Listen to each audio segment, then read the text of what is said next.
La France va mal, faute d'une stratégie audacieuse face au monde qui vient, faute de combattre le totalitarisme financier. La question de produire en France se pose dans ce contexte dramatique. Commençons, comme tout candidat à la présidence devrait toujours le faire, par le rôle que notre pays devrait jouer dans le monde pour créer l'environnement lui permettant de changer les choses chez lui. Nous subissons une occupation financière, il faut en libérer nos entreprises par le haut. Face au monde de la City et de Wall Street, nous avons bradé notre souveraineté monétaire. Or, si l'État ne dirige pas la monnaie, c'est la monnaie qui dirige l'État, comme le disait Georges Boris en 1945 lorsqu'il s'opposait à Jean Monnet. Et ce monétarisme engendre un capitalisme dévoyé par ses excès, devenu un système criminogène impropre à l'activité des patrons honnêtes. Défendre le patriotisme économique veut donc dire d'abord retrouver notre souveraineté monétaire et d'émission de crédit contre ceux qui l'ont kidnappée. L'occasion s'offre aujourd'hui, car on entend en France et partout dans le monde de plus en plus de voix appeler à une grande conférence mondiale sur le développement mutuel, la dette et la fiscalité contre la finance noire. Il faut commencer par là, sinon le reste demeurera de belles paroles qui n'engagent que vous qui êtes ici et les écoutez.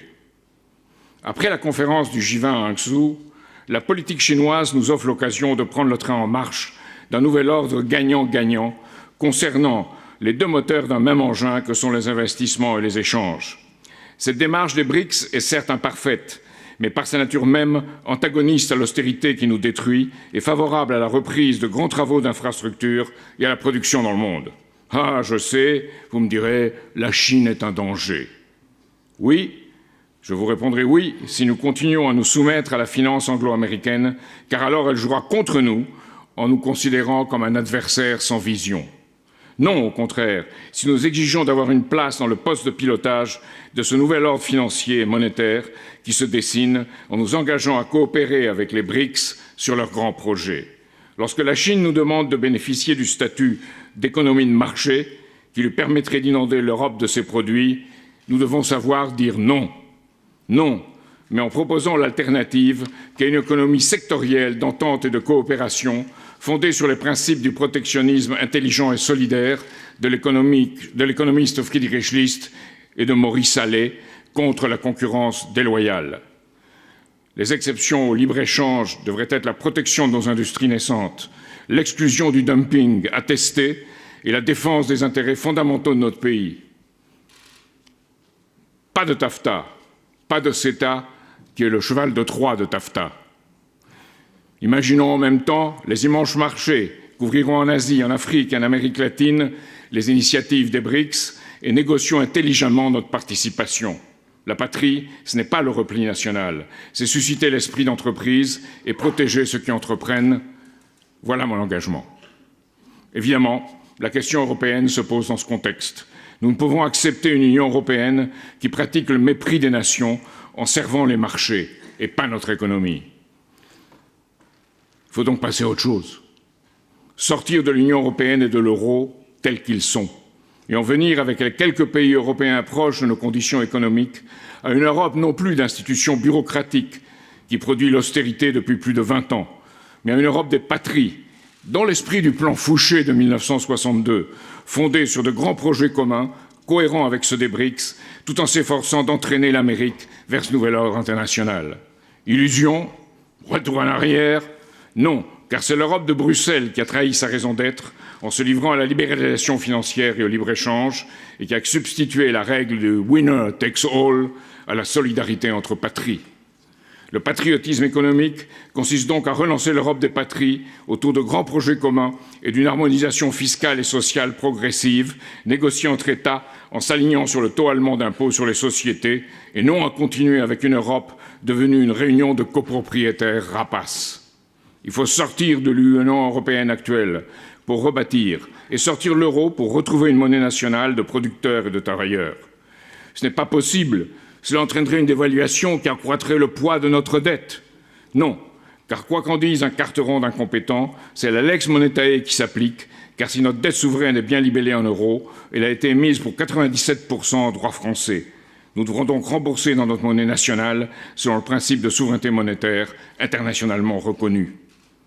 Voilà donc l'environnement nécessaire au déploiement d'un patriotisme économique. Restent les mesures à prendre à l'échelle nationale.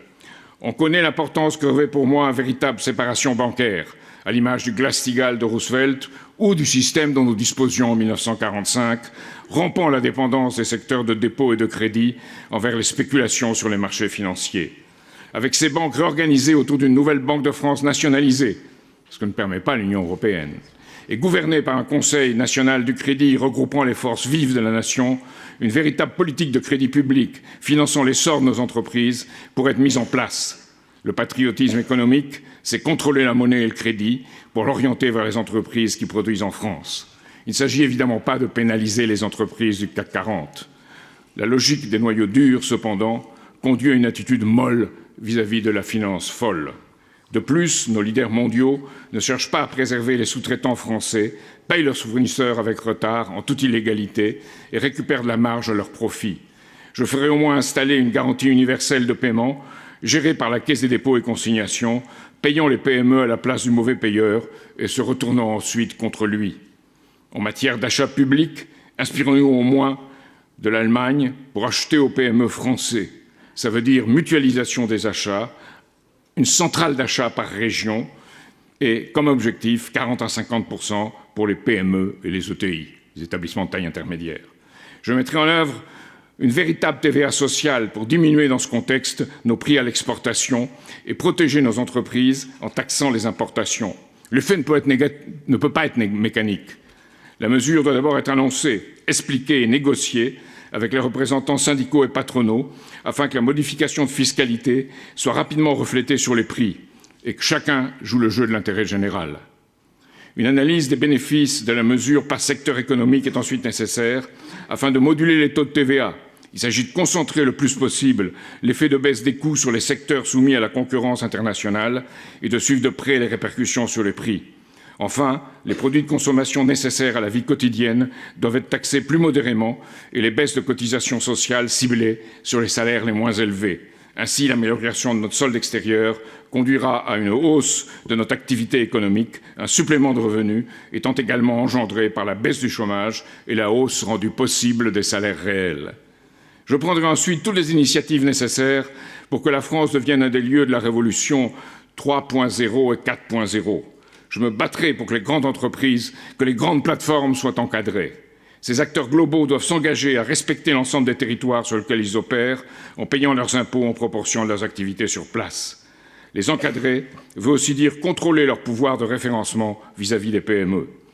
Je lancerai un plan d'investissement d'avenir pour faire de Paris la première place européenne de fonds afin de soutenir le capital innovation au service de la transformation digitale des entreprises. En particulier, la création de blockchain par la place de Paris permettra de simplifier les échanges financiers en toute sécurité.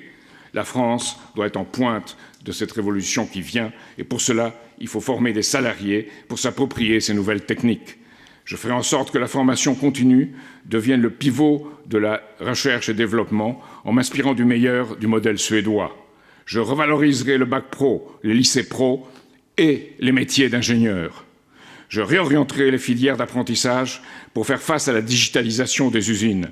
J'exigerai que les organismes de formation soient soumis à un réel contrôle des compétences et des parcours.